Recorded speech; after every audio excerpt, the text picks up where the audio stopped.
Jus4SweetZ here. So today I thought I would share with you how I make my dogs their dog food.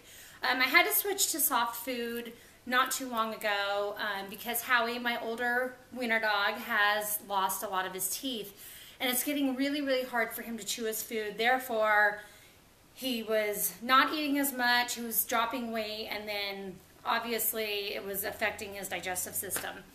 So on that note, I decided I was going to make his food softer, but I was going to do it in a much healthier way. I didn't want to go to the store and buy those canned dog foods. I don't know what's in them. I don't know how good they are. Not to mention they're disgusting looking. So I thought, you know what, I'm just going to do my own thing. So I had some leftover chicken one night, and I went ahead and boiled it in a crock pot and kept the stock and put some carrots in there. And I made a real moist mixture of a chicken form of dog food. I mean, it's edible by people, but I went ahead and I just took some of his kibble. I cut his kibble in half, and I added some of the chicken mixture to his kibble along with some of the great stock that came along with it. So that's when I created making my own dog food. So every time I see chicken or turkey or anything on sale like that, I go ahead, I buy it, and then I make a week's worth, one day a week, and then it gets them through the week. So I wanted to share with you on how I make my dogs their dog food so that it's healthy, nutritious, easier to digest, and doesn't come from a can with all the preservatives and everything. So go ahead and join me and watch me make this food, and if you get an inkling to make your own, go for it. And if you have any questions, feel free to leave them in the comment box below. Go ahead also, I'm going to put my Wild Tree website on the link. I'm going to put the link to it below, and then if you want to click on that, you can as well. So let's get going on this. Okay, so I am making the dog food with a few ingredients today. I'm making it with some organic flaxseed that helps give them a shiny coat and gives them protein, fiber, helps their digestive tract. I also microwaved some butternut squash, and it's what I had left over, so I went ahead and cleaned it out, and I did this in the microwave, covered it up with a little bit of water on the bottom, cleaned out the seeds and everything for about 15 minutes, and it's nice and soft and ready to go. I have 2 containers of Activia Digestive Health yogurt to stick into it. You know, with my one dog getting older, he's, you know, almost 13. He needs help in any way he can. He's actually very active for his age, but he's losing his teeth, and, you know, things just, you know, just like with adults, don't work as well. Then I still have my turkey in the crock pot, and what it is a huge turkey breast, and I will show you that here in a second. Now, normally I do this dog food with chicken or turkey. I usually buy a whole chicken, or I'll buy, if I can get breasts or thighs on sale, I'll do that. And everything is always cooked in the crock pot. This time I had bought a turkey breast around Christmas time, so it's been in the freezer for a few months, and I got it on deal. It's when they do good promotions around the holidays, and I think I paid roughly $8 to $10 for this huge turkey breast. It's probably around a 10-pounder. And so I thought this would be perfect. I could save it, but by the time we eat it at Christmas, it'd probably be really freezer burned. So since we didn't eat it, I'm going to go ahead and make the dog food out of it. It has been in the crock pot. I filled it with water, and then I used some of my Wild Tree seasonings. I used some sea salt, and then I used the Wild Tree Absolutely Onion Blend. And then I also used, if I can find it on the counter, the spaghetti, hearty spaghetti blend, because it has all the herbs and everything in it. Here it is. It has all the herbs and everything in it. So I just threw some of that in there along with some sea salt. I try to make it as bland as possible, but we do use the stock for the dogs as well. So I went ahead and put that stuff in there, and then if I want to freeze any of the stock to make soup, then it's all ready for us to go. So it's been in my crock pot for roughly around 10 hours, and it's ready to go. So let me get that out, and I'll show you what the next step is. Okay, so I just removed half of the breast from the crock pot. This is how fork tender it is. It completely fell apart as I was trying to get it out, which is what I want. But you can see, like, as you pick it up, that's the skin, which I will I will throw away. We'll stick that in another bowl. But you can see how fork tender it is, which is exactly what I want because it's easy to break up. Now, because this is a turkey breast, it's has just the breastbone and some of the rib bones, so it's not a whole lot to have to discard. Oh, look, we got the wishbone. I have lots of wishes I could make, so I might have to set that one aside. That's always a fun one to dry out and play and make your wish. So we'll put that one to the side. Anyway, this is really fork tender, so you're going to begin, you want to get an extra bowl, and we're going to start taking the bones and everything out. Or what I normally do is I go ahead and I leave my stock in the crock pot, and I stick these bones right back into the crock pot and keep it going so that the stock just gets more and more flavor. So I'm going to go ahead and do that. We'll come back. I'm going to start removing some of these bones. And really, it's easy and simple to do. You just go in there, and if you find any meat, now this is really, really hot because I just took it out of the crock pot. Sometimes I'll use a fork, and if it's not too hot, then I'll use my fingers. I try to remove any of the fat that I can because I don't want the dogs to have the extra fat. They are wiener dogs, so they tend to have really bad backs. So I'm trying to keep the fat intake down if I'm going to feed them healthier. So I'm going to go ahead and keep removing these bones, and we'll be back here in just a second. Okay, so now I have removed all the meat and all the bones. So the meat's in there, the bones are back in the crock pot. Most of the skin, every now and then you might find a little piece of fat or skin, and I just kind of put that to the side. What you want to do, since this is so fork tender, is you want to go ahead and just break that meat up. And this is just really simple to do and only takes a few minutes. I kind of shred the turkey meat. Now at this point, if you want to save some for yourself, this is when you would do it. I mean, we could eat it completely the way that I make it for the dogs until you add some kibble to it. But I always take out, if I want any of the extra meat, I take it out. So like today I'm having a salad for lunch. I might have to take some of this turkey meat out because it's so amazingly delicious. And I just keep removing the skin, the fat, to try to avoid the dogs from having that. Now if I do that on my own diet, I'd be doing a lot better. But I don't. I am going to go ahead and taste this meat though and see how it tastes.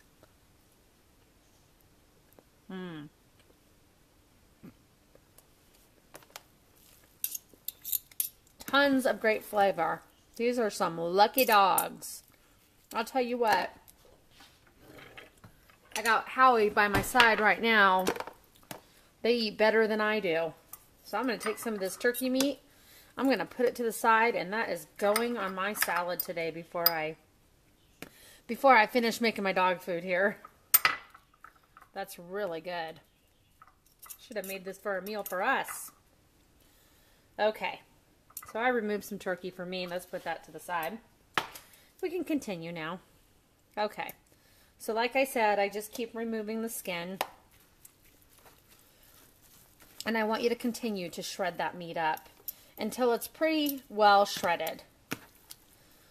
So let me continue to do this. We'll come back and I'll show you the next step. Oh, see, then you find some gristle in there. So make sure you find all these little things that your dog could choke on or that aren't good for them.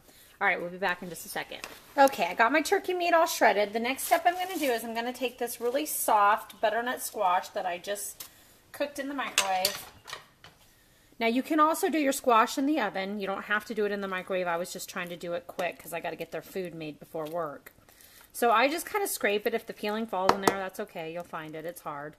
So I just scrape all that squash in there. Now, a good substitute. I don't always use squash. I use really what I have on hand. And a lot of times that would be sweet potatoes. So in that event, I would peel my sweet potatoes, dice them, and I would stick them right in the crock pot with the turkey, probably the last 4 hours that I cook it. I also, if I don't have sweet potatoes, I usually add carrots. So if you have a bunch of baby carrots that maybe you need to use up, I usually throw those in there as well, and I just throw those in the crock pot too. So that's really simple. I didn't have sweet potatoes or carrots today, so I figured I would use up my butternut squash because I want them to have some kind of vegetable in their diet because vegetables too are good for dogs. There's certain ones that aren't, so you need to check into that. But I usually will put either the greens, so I'll put I've put kale in there. I've put spinach in there. Like I said, squash, sweet potatoes. I don't normally do regular potatoes, but my dogs aren't real big potato eaters. I've done spaghetti squash, any of those kinds of things. The carrots, those are normally typically the vegetables that I put into my dog food. So I'm going to go ahead and I'm going to keep stirring. Whoop, and I'm hitting the camera. Okay, so at this point, I want to go ahead and I'm going to add, I guess I should probably wipe my hands off because they're covered in squash. And that was about a half of an acorn squash right there to my 1 turkey breast. But like I said, this was like a 10-pound turkey breast. And I remember now I got it at Save Mart around the holidays, and it was, I believe it was like $7, and you could pick any turkey breast you wanted to, so it worked out really great. Okay, now for the flaxseed, I'm going to use 2 heaping tablespoons for the dogs. Like I said, this helps promote their digestive health. Next, I'm going to add the 2 containers of yogurt. Now this is the Activia yogurt, which helps with digestion for adults, and I buy it for us, and I figure, you know what, I'm going to go ahead and throw that in there with their dog food, because with Howie not being able to chew his food very well because of his teeth, he tends to eat it whole, and that's not good for their digestive tract. So I figure I'll throw that in there, and that'll help break it up a little bit, make it easier for him to digest his food. Because he literally, like, gulps it. He has to because he has no teeth. So I'm going to mix all this in there. And this is what it looks like when it's all done. Now this usually lasts my dogs approximately a week, which I don't think is bad. You know, I mean, I would spend that on canned dog food, and that, I don't even know what's in canned dog food. I don't want to know. I know that I would need it. At least this I would take a bite of if I wanted to, you know. So this is a really great way to feed your dogs healthier, to keep the weight off of them, to help their digestive system, to make their coat shiny. Anything else you can think of, it's a lot healthier, heart smart, you know. I'm sure it can help with cancer and items and things like that. Cancer's not an item. Things like that, I'm sorry. So this is basically what my dog food looks like. Now at this point, I would also grab the chicken stock. I go ahead and I put this in a sealed container, Tupperware, in my refrigerator. You can break this up into mason jars if you want to, so that you can pre-measure it for your dog, because every dog requires a different amount of food. So we usually give our dogs 1 huge heaping tablespoon along with a half a cup of kibble, and then we soak it in the stock, heat it up for them, let it sit and soften, and then as soon as it's softened, we let them have it, and it makes it easier for them to eat. So like I said, I just put this in 1 big container because I don't have room in my refrigerator for a bunch of jars. But if you are one that likes to have it ready to go ahead and measure yours out for your dog and put it into some mason jars. I'll be right back. I'm going to show you. I'm going to get some stock removed so you can kind of see what the stock looks like that I stick in the dog food. Okay, so this is what my stock typically looks like. Now this is stock I had in the fridge. My other stock is still going in the crock pot. What you want to do with that stock is, once you finish cooking it, I'll probably drain mine in the next hour or so. Go ahead and get a strainer and a bowl. Put your strainer into the bowl, pour the stock through the strainer so that you clean out all the bones and the fat and all that. Then I typically put it to the side, I let it cool, and then I stick it in jars. And then that way it's in our fridge, and if I want to make soup, I have it for soup. If I'm using it for the dogs, I have it. It's just on hand. So I go ahead and I keep it in the mason jars. You can see all the extra meat and stuff in there. That doesn't bother me. That's some fat floating because it's been in the refrigerator. And that's how I keep the stock that I actually cook all my meat in. I don't waste anything except the bones, and I didn't waste them because I made stock out of them. So I typically, I try to use every part of it.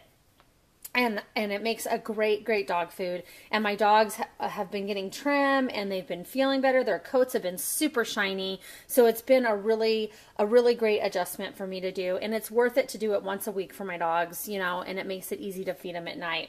So typically, now that the food is made, you can see what that looks like. Like I said, you can separate it or put it in a big container.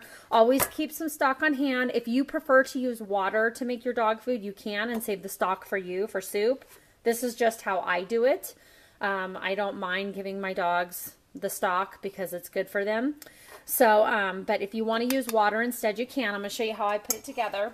I have Howie's bowl right here. And I put in about a half a cup of kibble for him. His bowl's all chipped up. It's not dirty. I just want you to know it's all chipped up. But anyway, so this is when I take about a heaping tablespoon of dog food, of my homemade soft food. I stick that right in there. Then typically what I do is I go ahead, if I can get my jar open, and I pour roughly, I don't know, about a half a cup of liquid in there. Like I said, if you want to use water instead of stock, you can. Then I'm going to take a spoon, and I kind of break it all up, just like so. You can see what it's starting to look like. I then heat this up in the microwave for around 30 seconds. Just to warm the stock because it's cold, and then to help get the dog food softening.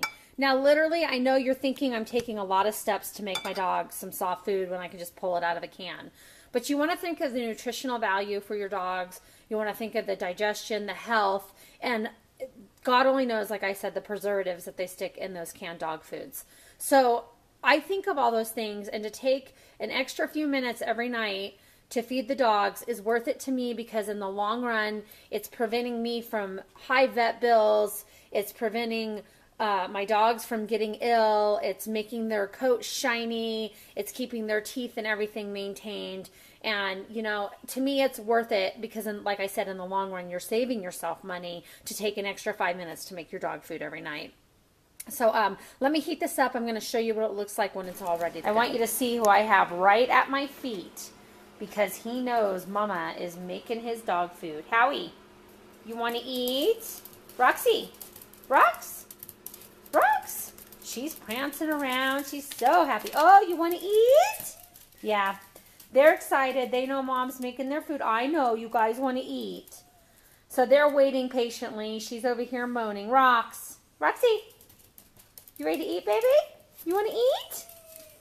Yeah, she's ready to eat. She's moaning. So I'm going to get this dog food out of the microwave and show you what it looks like so I can get these guys fed. Okay, so it's all set. It's ready to go. The kibble's been in there. It's swelling. It's softening up for him. I've been letting this sit for about 5 minutes since I put it in the microwave. And I'll let it sit a couple more minutes, get a little bit softer for Howie because he's the one that has no teeth. Roxy's is over here. I don't let her sit as long because she chews her food because she's still got her teeth. She's not quite as old. So Howie's is right here. It's ready to go. I hope you get a chance to try this. This is an amazing recipe for dogs. They absolutely love it. They appreciate it so much because you know your dogs are your best friend. Feel free to go to my Wild Tree website. I'm going to go ahead and put the link below. These are all natural ingredients, no chemicals, no preservatives. They are certified organic, and that's what I use in my dog food, as well as switching over my own seasonings for Wild Tree so that I'm not using preservatives in our food either. So I use that for the dogs because it's healthy for them. It doesn't bloat them, make them gain weight or anything like that. So like I said, I'll put the link below. Feel free to go over there, place an order, join the Wild Tree Club, Culinary Club, where you get 20% off every time you place an order for a lifetime. Or you can sign up to be a representative. In that case, you'd also get 20% off for as long as you are a representative. Actually, if you sign up to be a rep, you get 20% off for a lifetime as well because you're automatically enrolled into the Culinary Club. Go ahead and join my Facebook page, recipe book. It's a group book. You can ask to be a member. You can join Jus4SweetZ as well. I'd love for you to share this on your Facebook page and share this with other people. Like I said, this is super simple. I boiled a chicken in the crock pot, or I'm sorry, a turkey in the crock pot. You can do chicken if you like. I cook it for approximately 8 to 10 hours depending on what's in there. Save the stock. I use the stock in the food. Your vegetables I would recommend are squash, sweet potatoes, carrots, kale, or spinach. If you're going to cook those in there, use a little bit of flaxseed, about 2 tablespoons in that mixture of meat. Some good probiotic yogurt. Mix it all together and then feed your dog accordingly to their size and what they should be eating and how many times they should eat. Your dogs will truly, truly appreciate it, and I know you'll see a difference in them, and then you'll be saving on some long-term vet bills. I guarantee it too. So anyway, thank you for watching. Hope you give me a thumbs up and have a wonderful day, everyone. God bless. Just had to show you they're going to town. They are in love with their food. And this is how they are the whole time they eat, and then their bellies are full, and then they lounge on the couch. So I had to share this with you. Is that good food? Yes, they enjoy it. So I wanted to share that with them. Roxy and Howie are in heaven right now.